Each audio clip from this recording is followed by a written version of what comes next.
Ya, Tuhan Yesus baik. Amin. Kasih karunia-Nya yang tidak pernah berkesudahan di dalam setiap kehidupan kita. Dan saya percaya pagi hari ini di awal bulan di tahun 2022 Desember ini, di mana kita sudah berada di penghujung tahun yang luar biasa kalau boleh ada sampai hari ini karena kemurahan Tuhan. Amin. Saudara, siapkan hati kita untuk menerima kabar baik firman Kristus. Ya, beberapa dari saudara kita memang ada yang sedang pergi keluar kota, ada juga yang memang dalam kondisi yang kesehatannya terganggu, tetapi saya percaya kasih dan karunia Tuhan tidak pernah berhenti turun dalam hidup kita. Amin. Semalam saya mendengar kesaksian yang luar biasa dari seorang ibu yang menceritakan bagaimana pengalaman bersama dengan Tuhan itu ternyata tidak harus yang kayak harus dibuat seperti apa, tetapi adalah kehidupan yang sehari-hari, adalah kehidupan yang bahkan mungkin mau berdoa aja tidak perlu pakai kata-kata yang seperti harus dirangkai begitu rupa, tetapi berbicara aja seperti kepada orang lain itu juga ada Tuhan yang sudah menjawab doa-doa kita. Amin. Ya, dan saya sangat diberkati ya mendengar kesaksian itu luar biasa. Dan ada satu kesaksian yang dibagikan ketika ingin mencegat angkot, sudah malam gak ada angkot lewat-lewat, terus cuma berdoa, Bapak kirimin dong angkotnya. Angkotnya datang ya. Dan seorang ibu ini ketika dia, karena dia baru habis operasi matanya dan gak bisa melihat dengan baik, begitu silau gitu ya lampu mobil yang ada gitu ya. Dan ibu ini berdoa, saudara, Tuhan Yesus, saya mau menyeberang, tapi tidak tahu caranya gimana. Tiba-tiba seorang anak muda datang dan menawarkan pertolongan. Dan ketika menyeberang itu, sampai di seberang, si anak muda itu cuma sebentar aja dilihat, udah nggak ada katanya. Karena saya percaya malaikat Tuhan selalu hadir menolong kita. Amin. Siapapun itu, Tuhan selalu ada dalam hidup kita. Itu kesaksian disampaikan oleh Ibu Ike yang hari ini bersama-sama dengan kita, ya puji Tuhan.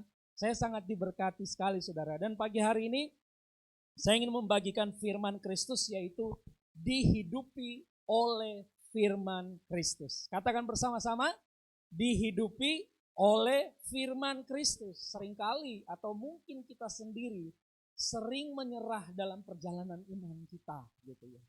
Sering merasa ya namanya manusia, kita mulai mungkin ada perkataan di pikiran kita berkata, aduh ternyata ikut Tuhan itu susah ya gitu ya. Ternyata mengiring Tuhan itu kayaknya tuh pergumulannya lebih berat. Dulu saya sebelum kenal Tuhan kayaknya lempeng-lempeng aja. Pernah gak saudara punya pemikiran seperti itu? Atau pernah mendengar seperti itu? Kayaknya dulu waktu sebelum saya rajin ke gereja semuanya lancar-lancar aja. Tapi kok setelah saya mengenal Tuhan, kok seperti lebih susah ya, lebih sulit. Sepertinya tidak mudah. Banyak tantangan. Belum lagi kalau kita mendengar ada istilah berkata, aduh salib yang saya pikul itu begitu berat. Nah ini memang mungkin katakanlah isi hati ungkapan dari saudara-saudara kita orang percaya. Termasuk kita mungkin juga pernah ada di dalam situasi seperti ini.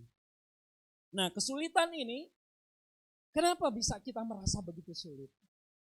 Karena kita mencoba menjalani kehidupan iman kita dengan cara beragama, gitu saudara. Dengan cara berupaya untuk bagaimana saya bisa melakukan firman Tuhan itu.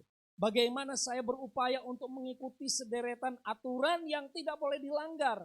Atau kalau saya melanggar, saya akan kena kutuk. Saya mau katakan, inilah kekeliruan terbesar orang Kristen berusaha untuk menghidupi firman. Keliru. Karena memang Alkitab tidak mengatakan demikian, kita disuruh menghidupi firman kita.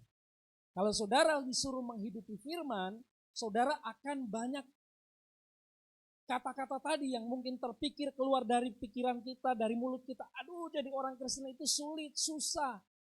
Kenapa? Karena kita sedang berusaha untuk menjalani kehidupan kekristenan dengan cara menghidupi, berusaha untuk menghidupi firman. Pertanyaan saya, siapa saudara yang bisa menghidupi firman itu? Firman itu bukan sekedar kata-kata, tapi firman itu adalah pribadi Yesus Kristus sendiri. Amin. Nah, sebelum kita menjawab pertanyaan ini, kita melihat satu kisah yang luar biasa. Saya buka di dalam Lukas pasal yang pertama. Ini berbicara tentang tema Natal. Saya sangat diberkati saudara ketika membaca ayat-ayat ini. Lukas pasal 1 ayat yang ke-26. Kita lihat dari ayat 26, ini cerita yang pasti kita semuanya pernah mendengar, pernah membaca. Dan waktu saya merenungkan ini, saya sangat diberkati dan melihat bagaimana kita bukan menghidupi firman, tetapi firman yang menghidupkan kita. Amin. Dikatakan di dalam ayat 26, dalam bulan yang ke-6, Allah menyuruh malaikat Gabriel pergi ke sebuah kota di Galilea bernama Nazaret. Ya, lanjut saya baca dulu ya. Kepada seorang perawan yang bertunangan dengan seorang bernama Yusuf dari keluarga Daud. Nama perawan itu siapa? Maria. Selanjutnya ayat 28. Ketika malaikat itu masuk ke rumah Maria, ya, ketika malaikat itu masuk ke rumah Maria, ia berkata, "Salam hai engkau yang dikaruniai, Tuhan menyertai engkau." Ayat 29, Maria terkejut mendengar perkataan itu, lalu bertanya di dalam hatinya, apakah arti salam itu? Ayat 30, kata malaikat itu kepadanya, "Jangan takut, hai Maria, sebab engkau beroleh kasih karunia di hadapan Allah. Sesungguhnya engkau akan mengandung dan akan melahirkan seorang anak laki-laki dan hendaklah engkau menamai dia," siapa saudara? Yesus. Ayat 32. "Ia akan menjadi besar dan akan disebut anak Allah yang maha tinggi, dan Tuhan Allah akan mengaruniakan kepadanya tahta Daud bapa leluhurnya. Dan ia akan menjadi raja atas segala kaum keturunan Yakub sampai selama-lamanya, dan kerajaannya tidak akan berkesudahan." Kata Maria kepada malaikat itu, "Bagaimana mungkin hal itu mungkin terjadi karena aku belum bersuami?" Jawab malaikat itu kepadanya, "Roh Kudus akan turun ke atasmu dan kuasa Allah yang maha tinggi akan menaungi engkau. Sebab itu anak yang akan kau lahirkan itu akan disebut kudus, anak Allah. Dan sesungguhnya Elisabet sanakmu itu, ia pun sedang mengandung seorang anak laki-laki pada hari tuanya, dan inilah bulan ke-6 bagi dia yang disebut mandul itu." Ayat 37, sebab bagi Allah tidak ada apa saudara? Tidak ada yang mustahil. Mari kita baca bersama-sama ayat yang terakhir, ayat 38. 2, 3. Kata Maria, "Sesungguhnya aku ini adalah hamba Tuhan, jadilah padaku menurut perkataanmu." Lalu malaikat itu meninggalkan dia.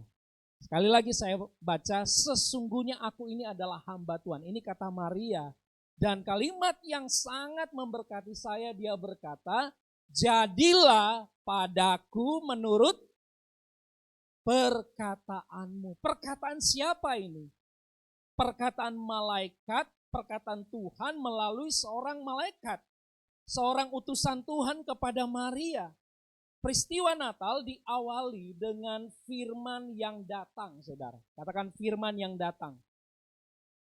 Peristiwa Natal, kita ini sudah di Desember kan, jadi saya kira kita perlu mulai, apa sih Natal buat kita, apa sih makna di awal Natal ini kita boleh dapatkan. Peristiwa Natal diawali dengan firman yang datang dan menghidupi seorang wanita. Katakan wanita. Alkitab memberikan gambaran kepada kita, wanita itu adalah tentang saudara. Karena dia adalah mempelai pria. Dan kita adalah wanita. Kita adalah mempelai wanita yang sebentar lagi, kita nggak tahu kapan, tetapi kita akan bersama-sama dengan Yesus. Kita disebut mempelai wanitanya Tuhan Yesus.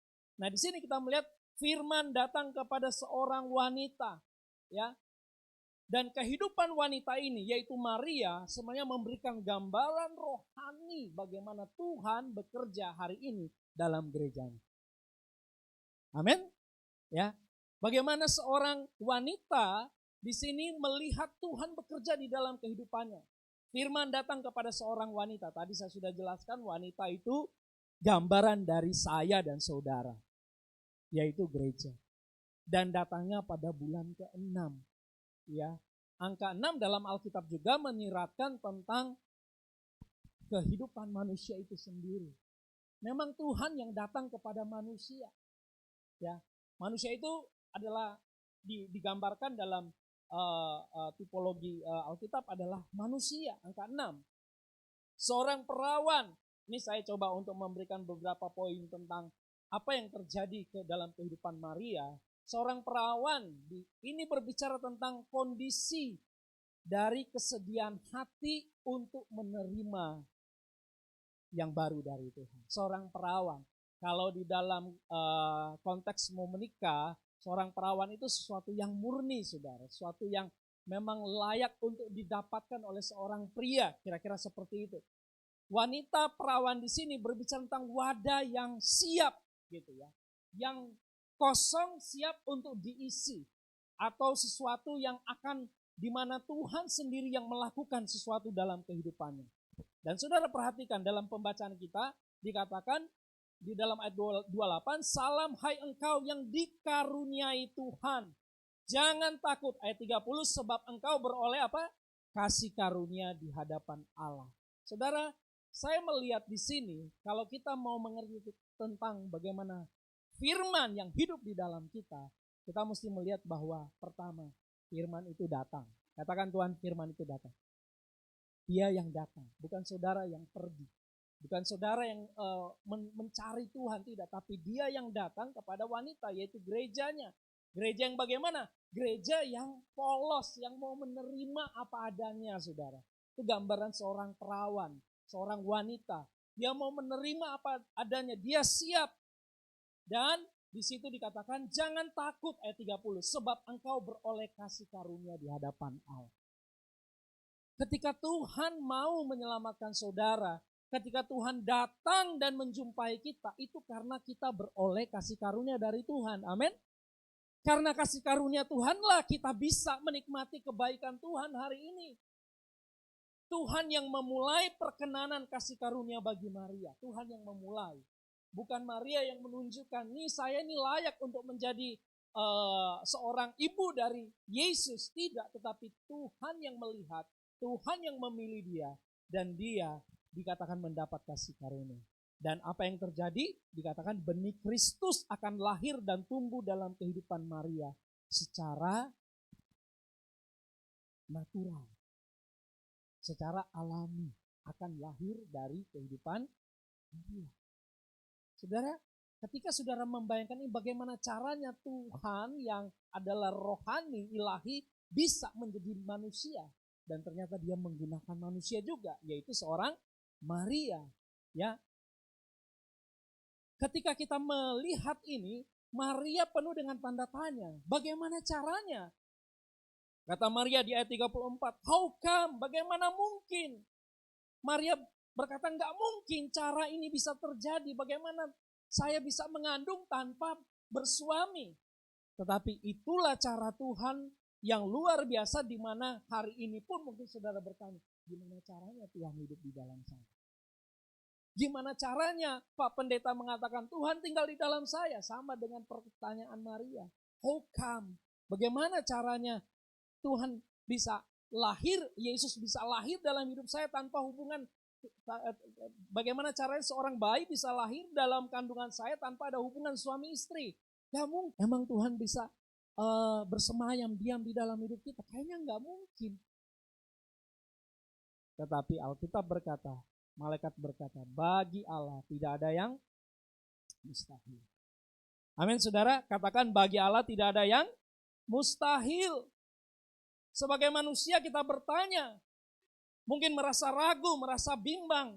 Benar enggak ini? Apa yang diajarkan oleh firman Tuhan bahwa Tuhan menyatu dengan kita. Benar enggak ini apa yang diajarkan oleh firman Tuhan? Kalau kita sakit, Tuhan ikut merasakan kita sakit juga. Benar enggak? Peristiwa Maria itu sebenarnya mulai memberikan pengertian kepada kita yang tidak mungkin bagi manusia, mungkin bagi Allah. Haleluya.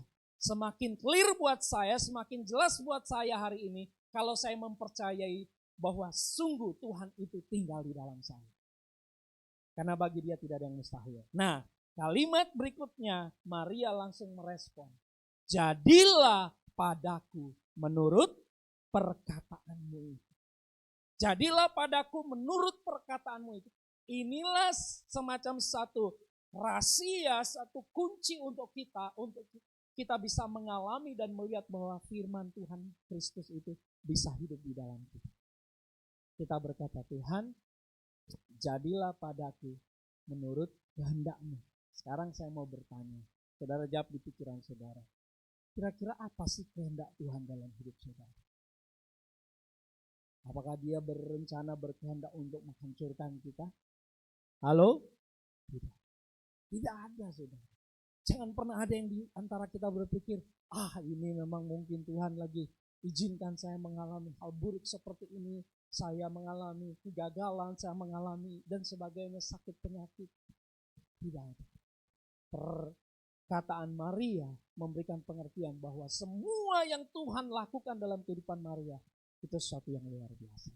Demikian juga saudara dan saya hari ini. Amin. Haleluya. Nah, kita kembali kepada tema besar atau tema pagi hari ini. Jadi bagaimana kita dihidupi oleh firman Kristus. Dari apa yang saya sampaikan tentang Maria yang didatangi oleh firman Kristus melalui seorang malaikat.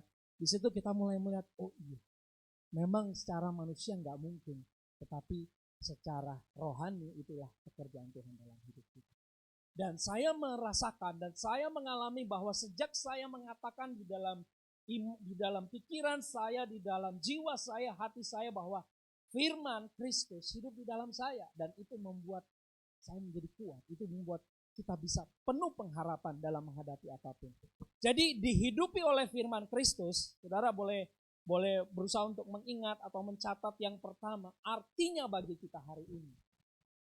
Yang pertama adalah firman Tuhan tidak lagi seperangkat aturan yang harus kita jalani dengan susah payah. Tadi kan saya awali dengan ada keluhan, ada ungkapan, jadi orang Kristen tuh susah, sulit, kayaknya tuh harus bayar harga berdarah-darah, harus begini, harus begitu baru Tuhan terima.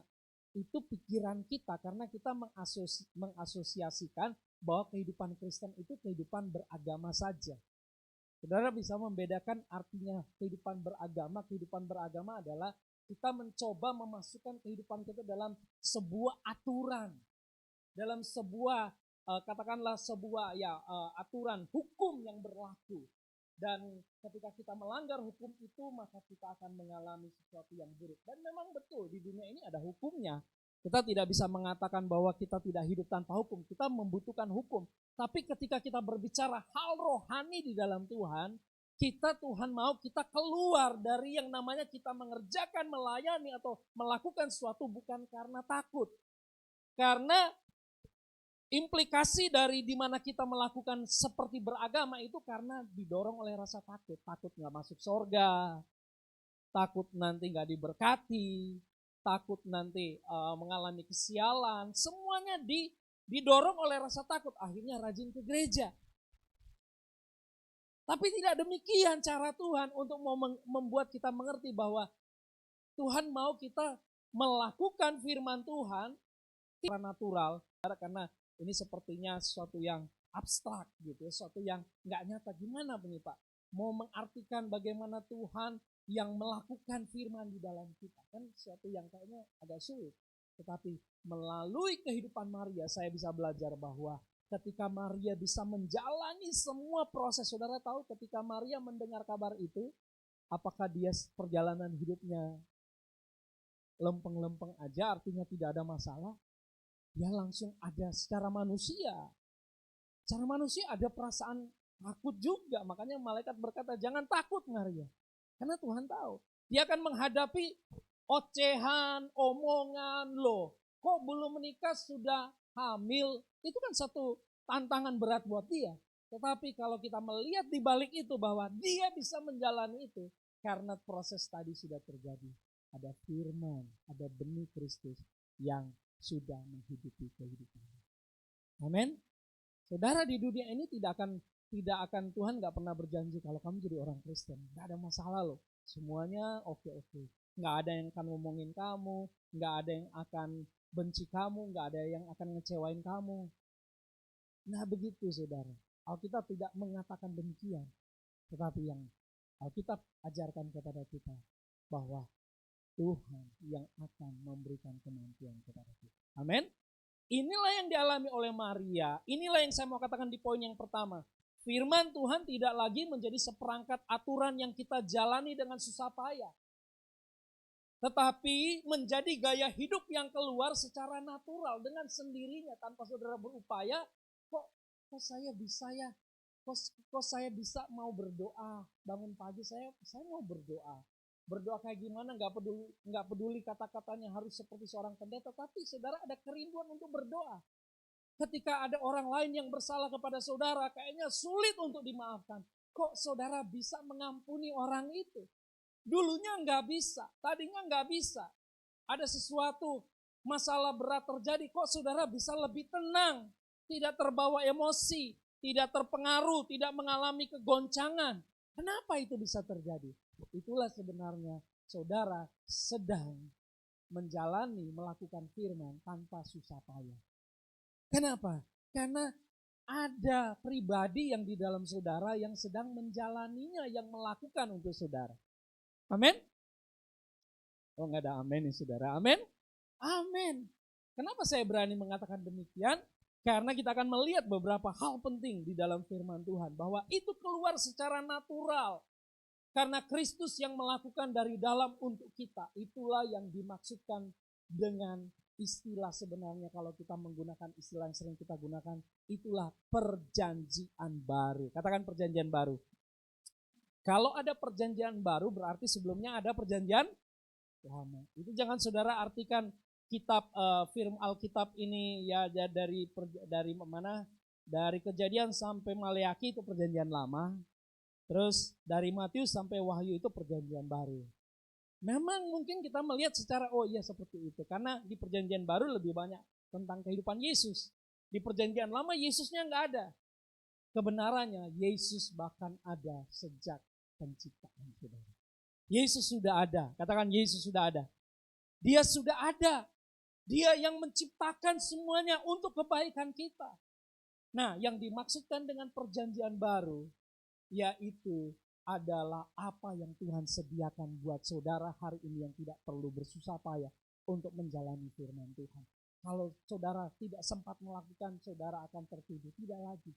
Kalau saudara melakukannya bukan karena takut, saudara melakukannya karena ada dorongan dari dalam diri saudara, yaitu Tuhan.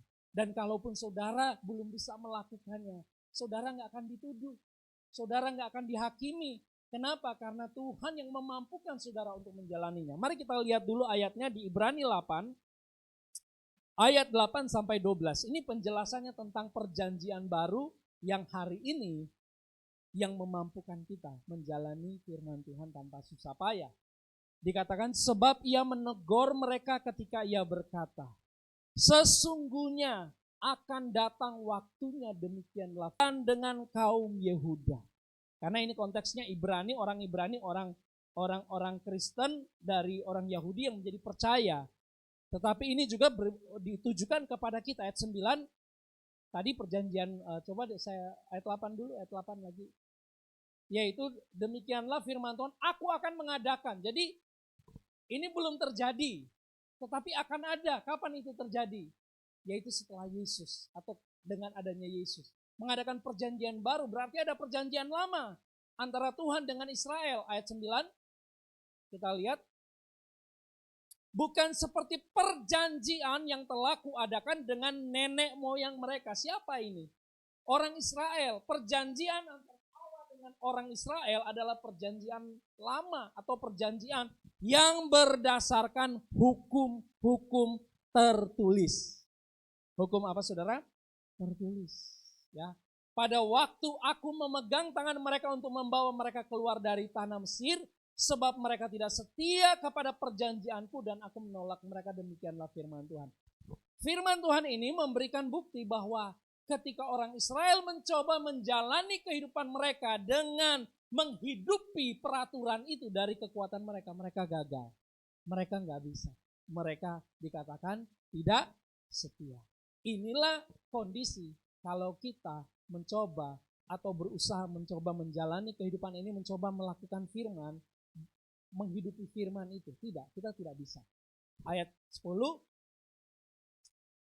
maka inilah perjanjian yang kuadakan dengan kaum Israel sesudah waktu itu, sesudah perjanjian lama selesai, perjanjian baru datang, demikianlah firman Tuhan. Apa saudara? Aku akan mereka dan dalam hati mereka, maka aku akan menjadi Allah mereka dan mereka akan menjadi umatku. Ada sesuatu yang terjadi secara rohani otomatis, yaitu ketika firman itu tidak lagi dalam bentuk tulisan. Memang kita perlu membaca ini, tetapi bukan berarti kita terfokus kepada logosnya, tulisannya, tetapi firman itu sudah ditaruh, bahkan bukan lagi kita perlu baca seperti ini, tapi sudah ditaruh di dalam hati saudara. Artinya kalau kayak mesin itu sudah dicetakkan, sudah dimasukkan, itu otomatis bekerja. Kalau tubuh saudara, jiwa saudara digambarkan seperti sebuah mesin, ya kan? Terus ada sesuatu yang dicangkokkan di mesin itu, sesuatu yang membantu mesin itu menjalankan atau berjalan mekanismenya dengan baik, maka mesin itu tidak perlu berupaya sendiri karena ada sesuatu yang memang sudah dijadikan satu dengan dia di dalam. Sehingga mesin itu bisa bekerja dengan sebagaimana mestinya. Ya, tidak perlu ditambah-tambah dari luar lagi. Kenapa? Karena sudah menjadi satu. Ini dikatakan dituliskan di dalam hati mereka, batin mereka, akal budi mereka, dan menuliskannya dalam hati mereka. Ayat 11, saudara lihat. Next.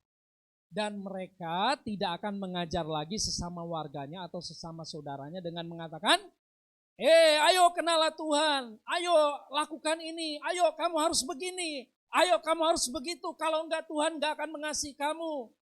Tidak akan ada lagi itu. Karena itu bukan lagi dari luar dimasukkan ke dalam, tetapi itu sudah dari dalam, terus apa itu? Firman Kristus.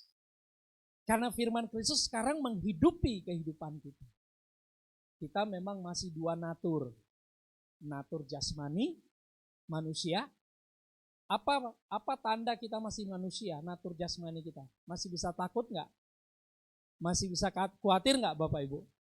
Masih bisa ragu, bimbang? Masih ketika ada sesuatu, aduh ini gimana? Dengar gempa kemarin di Cianjur, saya pernah di Cianjur, saya juga bersimpati yang mendoakan saudara-saudara kita di Cianjur. Kemarin dengar ada di Garut, tambah deket. Nah, gimana saudara? Entah itu benar karena ada yang bilang katanya nggak benar ada terjadi gempa yang menghancurkan bangunan. Nggak masalah mau hancur atau gimana, tetapi itu pasti membuat kita sebagai natur manusia ada natur. Itu natur manusia. Tetapi ada satu natur yang kadang kita nggak sadari, natur ilahi. Dan itu bukan Anda sendiri, itu adalah Yesus yang bekerja di dalam kita.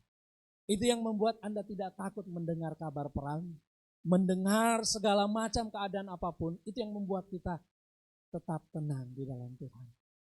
Sehingga di sini yang saya mau jelaskan adalah bukan lagi sesuatu yang didorong-dorong, ayo dong berdoa, ayo dong melayani Tuhan, ayo dong, itu tidak lagi. Karena itu dengan sendirinya, tentu dengan mungkin dengan kapasitas yang berbeda-beda. Kan misalnya kalau suruh melayani nggak bisa nyanyi terus dipaksa menyanyi gitu ya. Ayo kamu harus melayani menjadi penyanyi. Kalau kamu nggak menyanyi, kamu nggak berkenan di hadapan Tuhan. Orangnya nggak bisa nyanyi, kita paksa nyanyi. Saya nggak bisa main keyboard misalnya. Kalau kamu nggak bisa main keyboard sebagai gembala, kamu nggak layak di hadapan Tuhan. Kan repot saudara, nggak seperti itu. Artinya apa? Tuhan yang mengerjakan sesuatu memang apa yang ada di dalam hidup saudara. Dan Tuhan yang membuat itu menjadi maksimal. Amin. Ini natur rohani yang bekerja dalam saudara, tidak hanya berurusan sorga, hal sorga. Saya percaya. Kenapa kita masih tinggal di bumi ini? Kenapa kita masih bernafas, masih bekerja di bumi? Karena Tuhan punya tujuan, punya rencana di bumi ini. Kalau kita masih hidup di bumi ini, berarti Tuhan punya sesuatu yang baik untuk kita di bumi ini. Dan caranya Tuhan menggenapi yang baik di dalam kehidupan kita di bumi ini, yaitu Dia bekerja di dalam hidup kita secara jasmani juga. Jasmania, baik jiwa maupun tubuh saudara. Kesehatan itu adalah pekerjaan Tuhan dalam hidup kita. Amin. Kita bisa berpikiran waras, kita bisa berpikiran yang baik, kita bisa berbicara yang baik. Itu adalah natur jasmani kita, di mana kita percaya Tuhan yang memberkati itu semuanya. Dan ada talenta-talenta khusus yang Tuhan taruh dalam hidup saudara, yang Tuhan, Dia natur rohani yang tinggal dalam kita, Dia ingin mengembangkan natur-natur jasmani kita itu untuk kita menjadi berkat bagi orang lain. Amin saudara. Ini yang namanya, yang pertama, bagaimana kita tidak susah payah lagi berusaha untuk firman Tuhan katakan. Yang pertama, jangan padamu ada Allah lain di hadapan hadirat. Ada 10 perintah. Tiap hari kamu ingat ini 10 perintah. Kalau kamu gak lakukan satu, kamu gak berkenan di hadapan Tuhan. Saudara akan menjadi orang paling stres dan tidak akan bisa menikmati hidup. Kalau saudara berpikir begitu caranya menghidupi firman. Bukan kita yang menghidupi firman, tetapi firman yang menghidupi kita. Amin. Haleluya. 2 Korintus 3 ayat 3. Saya teruskan dulu ayat 12, coba ayat 12, ayat 12. Bisa ditayangkan ayat 12.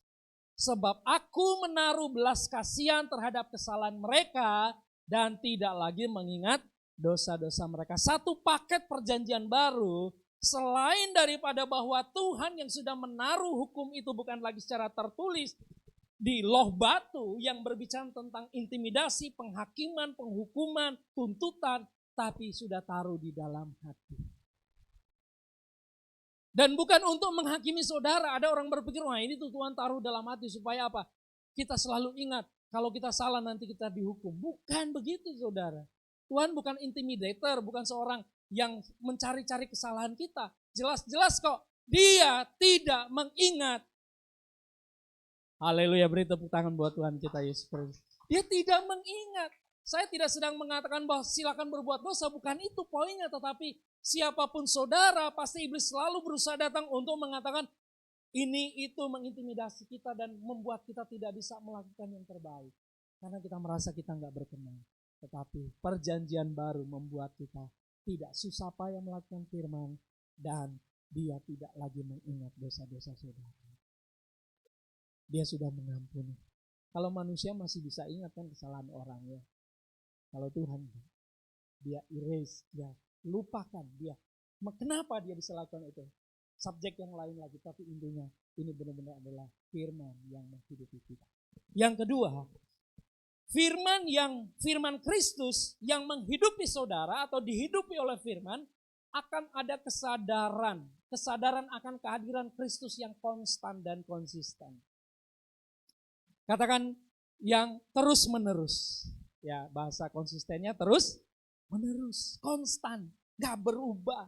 Yang berubah pikiran saya, yang bisa berubah, Tuhan sayang gak sih sama saya, itu kita saudara. Tuhan tahu gak sih? Dia gak berubah, kita yang bisa berubah. Tapi Dia konstan dan konsisten. Kesadaran akan kehadiran Kristus yang konstan dan konsisten dalam segala waktu, dalam segala situasi dan kondisi dalam kehidupan kita. Dia selalu ada. Ini yang selalu memberikan sukacita dalam hati saya. Nah, tentu saya juga ada persoalan, ada masalah, ada tantangan, ada pergumulan. Tapi saya ingat, aduh Tuhan baik. Tuhan tidak pernah meninggalkan sedetik pun kehidupan saya. Bukan karena saya pendeta atau pastor. Jangan pernah berpikir, ya pastor pasti Tuhan selalu bersama dengan dia. Nah saudara, baca di Injil. Yesus, Dia lebih banyak duduk makan bersama-sama dengan orang berdosa. Artinya orang, kita semua di mata Tuhan sama kan? Kita orang berdosa, tapi oleh anugerah Tuhan kita sudah diampuni. Jadi ada kesadaran, Galatia 2 ayat 20, Paulus berkata, hidupku bukannya aku lagi, melainkan Kristus yang hidup dalam aku. Ya, coba Galatia 2 ayat 20. Ini ayat satu statement of faith kita, deklarasi kita. Galatia 2 ayat 20.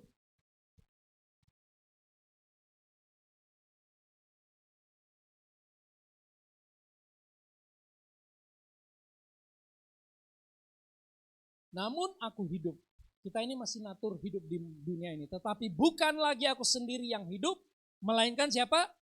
Kristus yang hidup di dalam aku. Saudara, sudah berulang kali saudara kita membaca ayat ini. Tetapi banyak mungkin dari kita orang Kristen tidak memahami dan tidak menyadari bahwa Yesus sungguh-sungguh hidup di dalam kita.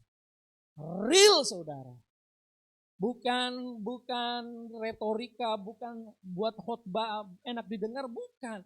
Tapi dia hidup di dalam kita. Ini perkataan Paulus. Dan hidupku yang kuhidupi sekarang ini di dalam daging, sekarang di dalam daging. Berarti dia masih punya natur manusia, adalah hidup oleh iman dalam anak Allah yang telah mengasihi aku dan menyerahkan dirinya untuk aku. Jadi ini maksud Paulus, sekalipun kita masih hidup di natur manusia, tetapi ingat bahwa kita adalah orang-orang yang sudah dikasih oleh Tuhan.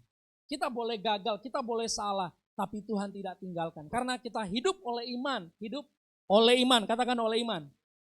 Iman di sini dalam kata di sini memakai kata pistis, kata benda. Assurance, jaminan, kita hidup karena ada jaminan. Amin. Ya, ada jaminan yang telah mengasihi kita dalam anak Allah, yaitu Yesus mengasihi saudara. Bukan hanya mengasihi, ada orang bilang saya mengasihi Anda, kita mengasihi dan sebagainya. Tapi belum tentu berani menyerahkan dirinya untuk kita. Ya kan? Belum tentu, tetapi Yesus sudah membuktikan. Dia tidak hanya mengasihi, tapi dia membuktikan menyerahkan dirinya untuk kita. Sehingga yang kedua, mari selalu sadar, kapanpun, dimanapun selalu sadar, Yesus hidup dalam saya. Kristus hidup dalam saya. Lagi dicemooh, lagi diomongin orang, lagi dibully orang, lagi katakanlah menghadapi sesuatu yang sulit di dunia ini. Katakan, Yesus hidup di dalam saya. Amin. Iblis kadang berusaha untuk kita melupakan ini. Kolose 1 ayat 27 berkata bahwa ia tinggal di dalam kita. Dia enggak cuma sekedar di tengah kita, tetapi Christ in us, Kristus hidup di dalam kamu. Yang ketiga saudara, dihidupi oleh firman Kristus ini. Dihidupi oleh firman Kristus, saudara akan selalu mungkin menggunakan satu kata yang indah. Bisa menikmati. Katakan bisa menikmati. Menikmati apa? Menikmati kebaikan Tuhan. Sekecil apapun itu, saudara bisa bangun pagi, sehat, ya, saudara masih bisa makan, ya, walaupun makanan sederhana, tapi bisa lakukan semua dengan baik, itu adalah berkat Tuhan. Kita bisa menikmati pengalaman kehidupan kita setiap hari. Karena apa? Karena dia selalu bersama dengan kita. Menikmati di sini artinya dalam situasi dan kondisi yang tidak menyenangkan pun sebenarnya Tuhan bisa membuat kita bisa menikmati keadaan itu. Kenapa? Karena kita merasa aman, Tuhan bersama dengan kita. Satu ayat Matius pasal yang ke-11 ayat 29 sampai 30. Kita lihat ayat ini, Matius pasal 11 ayat 29 sampai 30. Bisa ditayangkan. Ini perkataan Yesus sendiri. Matius pasal 11, Matius pasal 11 ayat 29. Maksud saya Matius 11 ayat 29. Pikulah kuk yang kupasang dan belajarlah padaku. Ini Yesus berkata. Ini seringkali kita mengartikan, oh itu aja Tuhan Yesus kasih kuk, kasih beban. Saudara. Tapi sesungguhnya dia tidak sedang membebani kita karena dia ingin kita menderita, tidak. Tapi dia sedang bersama-sama dengan kita, berbagi rasa dengan kita. Supaya kita bisa menikmati semua kebaikannya. Dikatakan, karena aku lemah lembut dan rendah hati dan jiwamu akan mendapat ketenangan. Bagaimana caranya memikul kuk tapi tenang? Hanya kuk dari Yesus. Kuk ini dalam bahasa Indonesia lain gandar. Bahasa Inggris kalau nggak salah disebut yoke. Kalau sapi itu roda bisa berjalan dengan baik ya. Zaman dulu kan pakai nggak ada kendaraan ya, pakai kerbau atau sapi. Akan stabil dan akan kuat sebuah perjalanan atau roda itu ketika ada dua ekor sapi. Dan ada gandar di tengkuknya di sini. Kalau cuman satu sapi yang menggunakan gandar dan tidak ada sapi di sebelahnya, maka sapi itu akan kelelahan dan kecapean. Tapi harus ada sapi yang lain, harus ada ada sapi atau kerbau lah katakanlah demikian yang bisa bersama-sama. Sehingga kedua-dua tidak akan merasa berat. Kedua-duanya akan bisa menjalani perjalanan dengan baik. Itu sebenarnya gambarannya. Yesus berkata, pikulah kuk yang kupasang. Karena dia memasang bukan untuk saudara, tapi juga untuk dia. Tetapi yang dari dia, semua yang dari atas, itu bukan hal yang buruk. Amin. Semua yang dari Tuhan tidak ada hal yang buruk. Karena aku lemah lembut dan rendah hati. Jiwa saudara. Memang mungkin saudara menghadapi tantangan persoalan, tapi saudara ingat, ada Yesus yang bersama-sama. Berjalan bersama saudara. Bebannya memang berat. Orang lain kok kamu bisa masih tetap bertahan. Saudara jangan berpikir bahwa itu karena saudara bisa. Itu karena Tuhan yang bersama-sama dengan saudara. Ayat 30, ini ayat yang luar biasa. Ayat 30, sebab, mari baca bersama-sama 2, 3. Sebab kuk yang kupasang itu enak dan bebanku pun ringan. Katakan enak saudara. Itu artinya kita bisa enjoy. Menikmati. Kadang-kadang ketika ada persoalan berat datang, terus setelah persoalan selesai, enak kan saudara? Lewat juga, selesai juga gitu. Walaupun ada pergumulan. Kenapa? Karena sesungguhnya kembali lagi, saudara harus tahu ada natur ilahi yang memampukan saudara menjalani kesemuanya itu. Bebanku pun ringan. Haleluya. Amin saudara. Kita bisa menikmati kesulitan situasi. Apapun, memang ada saat di mana natur manusia kita mungkin, aduh Tuhan, ini gimana, aduh saya nggak sanggup. Tetapi saudara ingat firman Tuhan ini. Tuhan mau kita ingat bahwa dia ikut menanggung. Ibrani berkata, dia adalah imam besar yang turut merasakan apa yang Bapak Ibu sedang rasakan. Apa sih yang saudara sedang rasakan hari ini? Dikecewakan, dimusuhi, atau enggak dikasih dan sebagainya. Atau sedang sakit secara jasmani.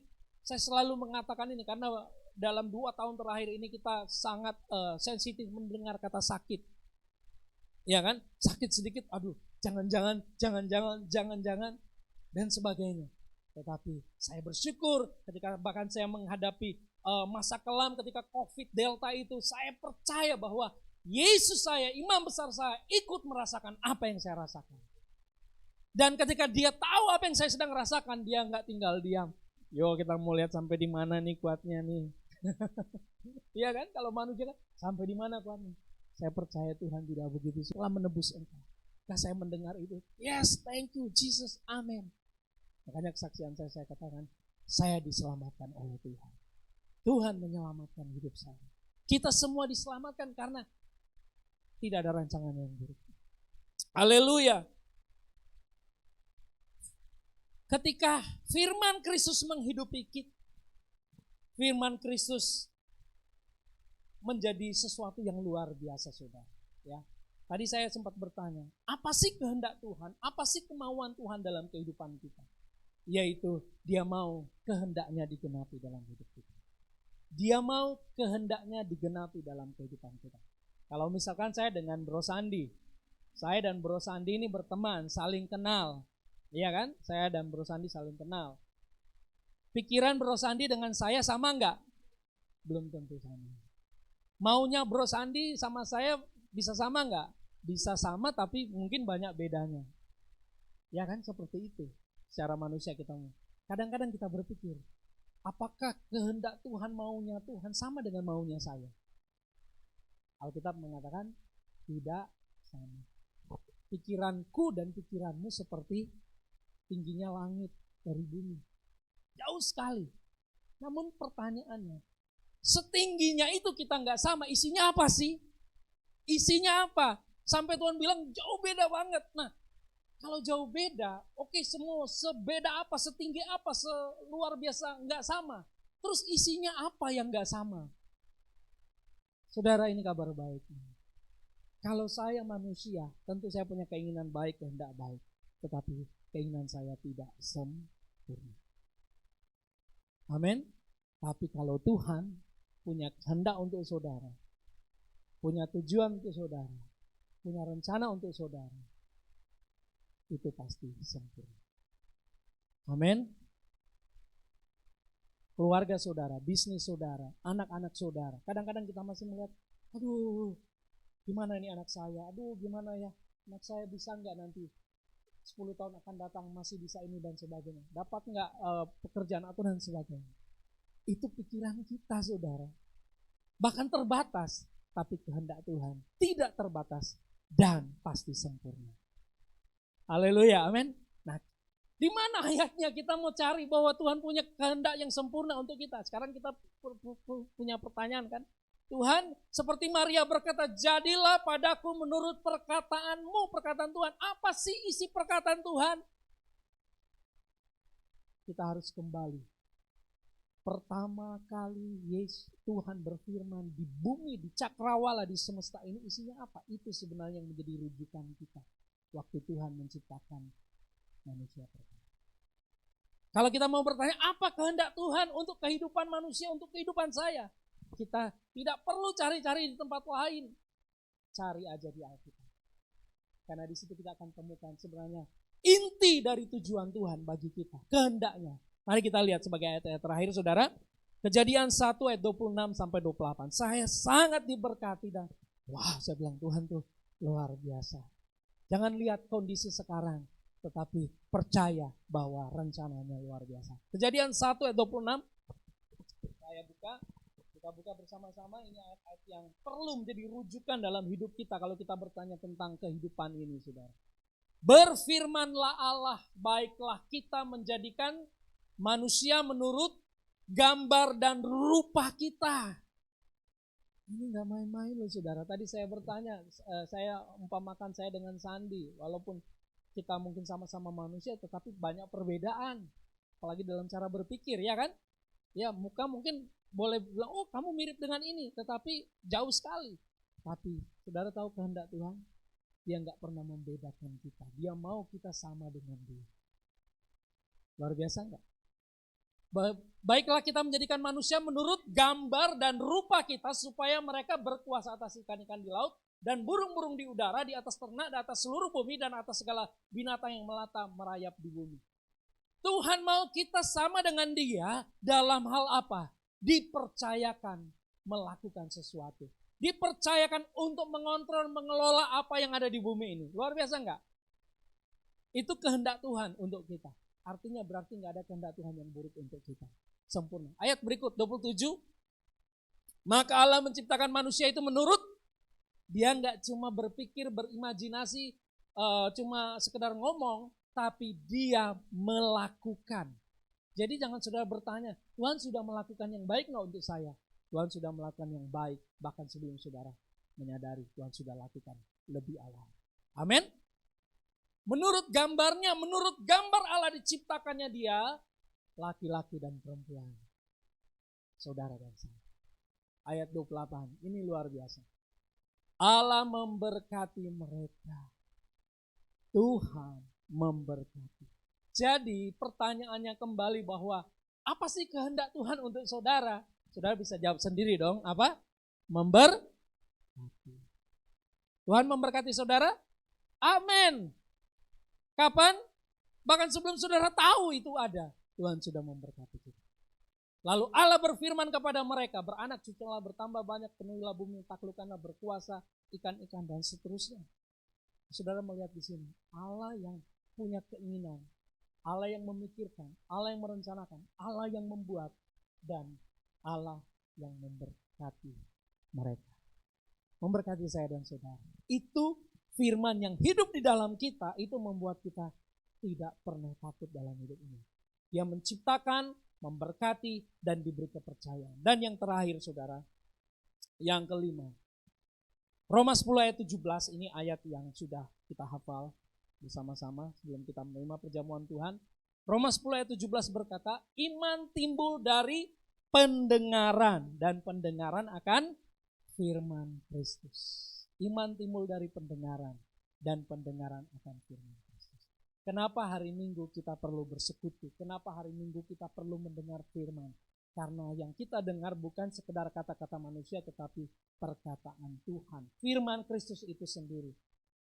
Saudara, cara kerja firman Kristus seperti ini. Cara kerja firman Kristus. Firman Kristus di dalam kehidupan kita sudah ada. Katakan sudah ada.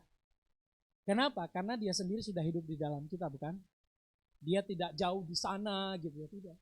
Tetapi firman Kristus ini akan beroperasi ketika ada firman yang kita dengar. Ada firman yang kita dengar. Sekali lagi ada firman yang kita dengar. Karena jiwa kita ini bisa lupa. Jiwa kita bisa lupa bahkan gak ingat atau terganggu oleh sesuatu. Makanya firman itu perlu didengar. Ketika Anda mendengar firman Kristus, maka firman Kristus itu akan bekerja di dalam kehidupan kita. Itu yang membuat iman kita bertumbuh. Saya tiba-tiba diingatkan oleh Tuhan cara kerja Bluetooth. Saudara tahu Bluetooth ya? Di sini pernah pakai Bluetooth? Ya. Nggak ngerti ya, ibu-ibu yang sudah nggak tahu ini nggak ngikutin. Tetapi Bluetooth adalah misalnya sama ini seperti speaker gitu ya. Speaker ini ada speaker Bluetooth. Terus ini ada gawai atau ada gadget gitu ya. Saya pingin dengar lagu keluar di speaker ini. Tapi caranya gimana? Sedangkan nggak ada kabel gitu. Jadi saya harus nyalakan Bluetooth. Nah ini juga harus ada Bluetooth. Nah, kalau ini nggak ada Bluetooth, mau kayak apapun lagu seindah di sini nggak akan bunyi di sini, saudara. Jadi ada chip Bluetooth yang ditaruh di sini. Ketika saya memainkan sebuah musik di sini dan Bluetooth-nya saya nyalakan, maka di sini berhenti bernyanyi, nggak ada suara. Sekarang yang bernyanyi di mana? Di speaker. Saudara bisa ngerti sampai sini? Begitulah cara firman Kristus dalam kehidupan kita. Saudara bukan sumber, saudara hanya menerima saja. Yang memberikan ini dari sini. Inilah Tuhan, inilah Kristus. Tetapi di dalam saudara ada Bluetooth juga yang ditaruh. Firman Kristus ada di situ. Tapi firman Kristus itu akan mulai bekerja ketika ada sumbernya. Yang didengar atau yang diterima. Frekuensinya tentunya ya, frekuensinya diterima. Jadi cara Tuhan bekerja di dalam kita sama. Iman timbul dari pendengaran. Pendengaran akan firman Kristus. Disinilah yang membuat saudara menjadi kuat. Firman yang hidup di dalam kita itu karena kita selalu mendengar, merenungkan firman Kristus. Amin saudara. Dan firman Kristus akan membuat saudara mengalami metanoia. Katakan metanoia. Metanoia itu berubah cara berpikir. Berubah cara berpikir. Itulah cara Tuhan. Dia hidup di dalam kita. Dia tidak pernah meninggalkan kita. Dan dia selalu memberikan satu hal yang luar biasa. Ada satu kalimat yang sering kita dengar, saya juga baru dapat gambarnya. Dikatakan, lebih baik satu hari, itu di ayat firman Tuhan. Lebih baik satu hari di rumah Tuhan daripada 1000 hari di tempat lain. Dan orang mulai mengartikan, pokoknya tempat yang paling baik itu di dalam gedung gereja. Di luar gereja tempat nggak baik. Itu salah. Itu tidak mengalami metanoia.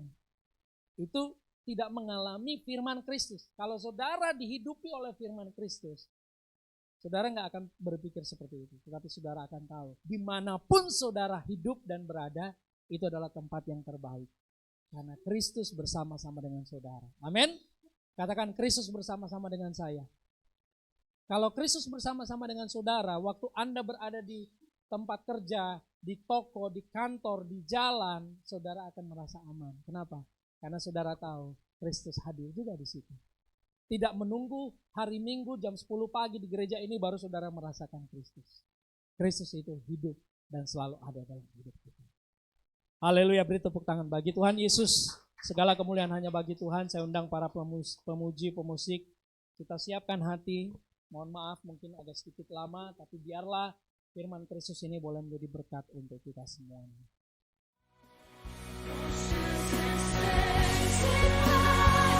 Here